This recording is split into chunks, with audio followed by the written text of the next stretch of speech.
Ow! Sakit niya. Sakit niya. Sakit ng bukol. I-check my WBC. Sabi niya, paano ka nabuhay? Your WBC is 0. If I do not put out this video, I will just die. The news will be, Doc Willie died one day. He did not tell his followers. He lied to his followers. I owe it to the Filipino people to be honest to them. I owe it. Mahal na mahal na mahal na mahal na mahal na mahal na mahal na mahal ko kayo po lahat. I think I got all this pain from negative thoughts, negative emotion, from all the hurt, from all the bashing I got from the 2022 vice presidential campaign. I got so many bashing. If you pray for me, I think I will get well. If you keep on bashing me, I think I will die. Hindi nyo naiintindihan kado ko kayo kamahal. Bawat takbo ko para po sa inyo, hindi para sa akin. Anong ginawa nyo? Binas nyo na ako ng binas. Sumaba-sobra loob ko. May isang basher nagsabi sa akin, Doc Willie, even if you run 10 times again and again, you will lose again and again and again. What did I do to you? Why do you hate me so much?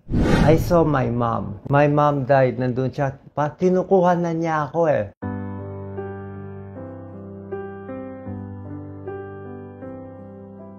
Readmitted ako. I was vomiting. Delirious. High fever.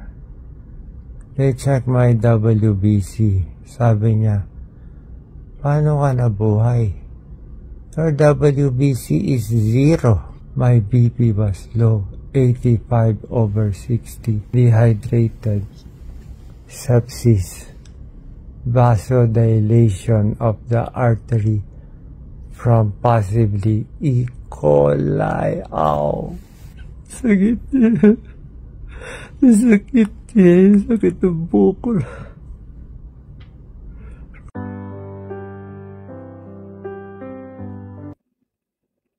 Kamusta po sa mahal kong followers? How are you? Update ko lang po kayo sa condition ko, ha? Walang iyakan muna, buhay pa naman ako. So today, ginagawa ko tong video, September 11, 2024. What time is it? Mga 11 a.m. 10 a.m. Okay, 10 a.m. You know, parang may transformation po sa akin. Hindi ko alam, parang. Alam niyo, gabi-gabi, parang may pumapasok na spirito dito. Hindi ko alam ano nangyayari. At meron ako mga nakikita. Kukwento ko sa inyo. Sabi nga nila, yung mga may cancer patients, I have sarcoma. Para sa mga doktor, you can use me as your case study din, ha? Okay lang po. Hindi ako magagalit. I will allow it. Use Doc Willie on case study. Ganito yan. My diagnosis is sarcoma. One of the most hardest cancer to treat. It is 16 centimeter by 12 centimeter by 13 centimeter hidden inside my abdomen. The cancer situated itself in a very tricky and devious manner. It started from the T10, T11 spine. It grew to 16 centimeters. This sarcoma, it is so destructive. It blocked half of my esophagus. See, it is hard to swallow.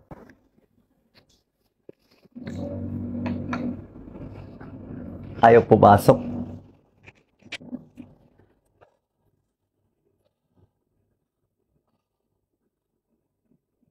Bukod sa, hindi ko tinatawag na salbahe ang cancer, ha. Pinilak niya yung esophagus ko. Tapos ang ginawa ng sarcoma, inipit niya yung aking right atrium. It also blocked my right atrium, almost compressing my heart. Look at my veins. And worst of all, you know what happened? This sarcoma is almost closing my inferior vena cava. My feet, grade 3 edema, swollen feet yesterday. Today, grade 1 edema only. See, grade 1 edema. Grade 1, grade 2, up to here.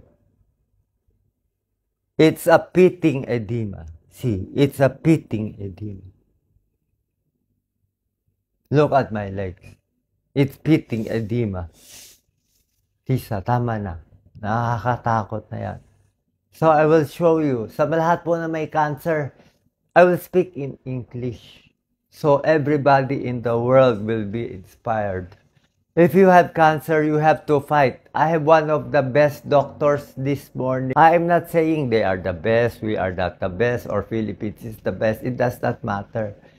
But maybe there is some God's will that brought me here. Because when I saw all the beauty and strength, the speed, the coordination, and the brain power, everything here, ooh, it's like everything here is happening. Fast speed, fast speed. Here, in 2 days, they will get all your labs ready. On the 3rd day, they will kill the cancer. So on the 3rd day, I had the first chemo. The problem, I am admitted right now for one of the side effects of chemo, which is low WBC, which led to my condition now. You will be very surprised sa mga doktor po dyan. For those doctors and health workers watching, my diagnosis right now is neutropenic sepsis. So, ano po, what I should do as cancer patient, I was given this regimen, doxorubicin, but my hair, it fell a lot. But they say all this hair will fall off. So look at it while I still have hair. I also took cisplatin, the IV. That's why everything I eat is metallic. I have sores because chemotherapy, they say, is a poison. It kills the cancer cells, but it also will kill some of your healthy cells. But the issue right now is we have to attack the cancer. The 16 cm mass, doctor says it is inoperable. Too many blood vessels already attached to it. I thought last week I was dead already. In the Philippines, I do not know if I will live or I will die. This is not about issue about country. Wala po. Parang God's will lang to. So, you judge, you bash, you do. Sa akin lang if you pray for me, I think I will get well. If you keep on bashing me, I think I will die. I think I got all this pain from negative thoughts, negative emotion, from all the hurt, from all the bashing I got from the 2022 vice presidential campaign. I got so many bashing. I just ran for vice president. What did I do wrong? I did not do anything wrong. I love every one of you. I'm doing this for the Philippines. Di ba may kasabihan tayo? Ang mamatay ng dahil sa'yo is the Filipino worth dying for. Gusto ko tumakbo, pero paano ka tatakbo? Sabi ng doktor ko, Kenneth, hindi ka na makakahabol. You have no more time. I need 2 to 3 months before they say if I will live or I will die. I was close to death 2, 3, 4, 5 times. I was having visions of war already. They say I was delirious. They say I was insane. I had many mental exams. So ito po, this is what you do if you have cancer patient. You have to try and get the best doctor, get the best diagnosis wherever in the world, US, UK, wherever you go. Nahihiya, I am just ashamed. You know why? Because I am lucky to have some money and people supporting me. You know my medicines, how expensive? I'm taking meropenem Carbapenems, one of the highest antibiotics. But our countrymen are very poor. They do not have health care. They are just dying there from the corruption of politicians. I'm sorry. Nakita nyo, why is my voice like this? Why is my voice like this? Wala na ako boses. Na-dry na ako. Paus na ako. The old Doc Willie is gone. The duwag Doc Willie is gone. This is the new Doc Willie. This is the matapang Doc Willie Og. Kaya pag sabihin nyo, duwag at pagtok si Doc Willie, yun yung luma, ha? Iba na to. Pasensya na po, mga politiko. Masasagasaan ko na kayo ngayon. Anyway, ako, pagat ko dila ko, mali siguro sinabi mo, Doc. Anyway, I'm dying. I don't care anymore. I don't care. I will tell you the truth. Politicians are corrupt in the Philippines. Sorry po kaibigan ko kayo lahat. Pasensya na po. Nagkaka-vision ako kagabi. I asked my doctor, every night I dream, there is a black hand trying to attack me. You can say I am crazy, okay lang.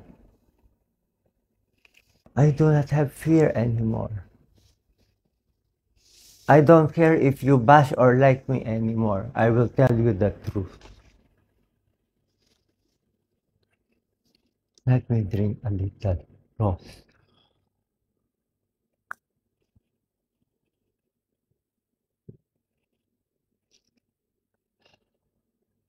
Sana drama na lang to. Sana TV show na lang. All these food, they taste like metal. This watermelon for you tastes ordinary, but for me,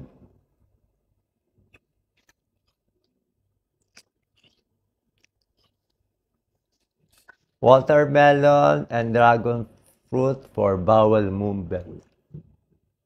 That is the correct process of healing. You should defecate, pass your bowels, and urinate every day. Get all the toxins out. You know what my doctor said? You can eat anything. You have cancer. You try to eat. Even if no taste, I try and try to eat. If I don't eat, I will die. These are my medicines. I will take it in front of you.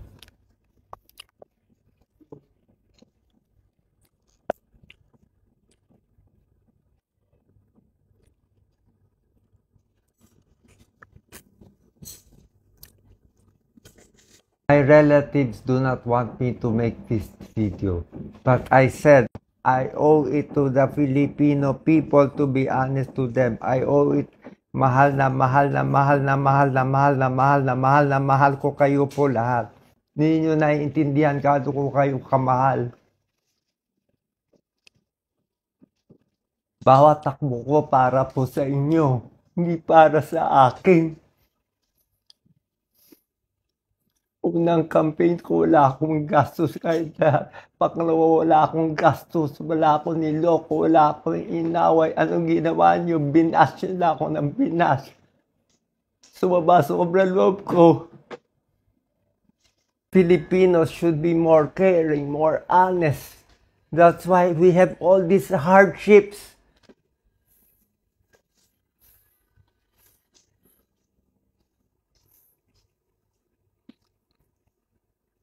Filipinos, love and cherish each other. Pray to the Blessed Virgin Mary. Pray to Padre Pio. Pray to the Lord Jesus Christ. My whole body is tingling right now, Doc Lisa. Ito, ang kapal-kapal. It's like a spirit came here, all over here. I thought I had high blood pressure. Natatakot ako. So I got them to check my BP now. This is my BP. 115/74. My BP 3 days ago is only 85/50. 3 days ago, I was vomiting, shouting, delirious. Heart rate is always 118, temperature 36.8. Hindi po ako nagloloko. Hindi to bola-bola. Life and death to. Baka bukas patay na ako. If I live, I will live for you. I will live for every Juan de la Cruz. We need good people to run. Good people to run as senator, president, congressman, lahat. We should love the earth. No to mining. We should tax the correct people. Stop the corruption. Look, the Philippines is so rich. You politician, you bribe the people. You give them money to vote for you. You keep them stupid. You want them stupid. Take this. Low phosphate po ako. Lactulose. Low phosphate. Spironolactone Lasix. Diaphragm lozenges for the throat. Ayoko ako lang gagaling. Naiiyak ako. I was crying because they had the best health care. Our Filipinos have no health care. This is the new Doc Willie. Sorry for those watching. I have to do this. This is my mission. Live or die, I will be true to myself. The only reason to live is I love my daughter, Catherine. I want to live. I love Yen Yen. I love Jelly. I love Lisa. I love Ryan. I love Mark. I love all the nurses here. I also love all the politicians here. You are my friends. Di ba kaibigan tayo? Pero masakit sa akin na namamatay yung mahihirap natin. Everything I do for you. Ako na nga pinakamalinis na ginagawa. Minababoy niyo pa ako. May isang basher nagsabi sa akin, Doc Willie, even if you run 10 times again and again, you will lose again and again and again. What did I do to you? Why do you hate me so much? What did I do? I never attacked Duterte. I never attacked PBM. I never attacked Larry. I never attacked Pico. I am nice to them. I interviewed them. Is the politics just a game? What is happening to me? I will tell you what is happening. In the past few days, parang marami ako napapanaginipan kasi. I saw my mom who is died. My mom died, nandun siya, tinukuha na niya ako All my 60 years old, I serve Filipino people. Lahat ng charity, all my charity work in Salamat Doc, in Makabayan Doctor, in doing charity work in Pasay Filipino Chinese for 25 years. We always give it to the Filipinos. We will talk medicine. They say I am crazy, but my serum ammonia is normal. Ano ba naramdaman ko ngayon, Lisa? Parang nanginginig yung buong katawan ko. So, anyway, I will decide if I put out this video or not. Pero this is how I feel. If I do not put out this video, I will just die. The news will be, Dr. Willie died one day. He did not tell his followers. He lied to his followers.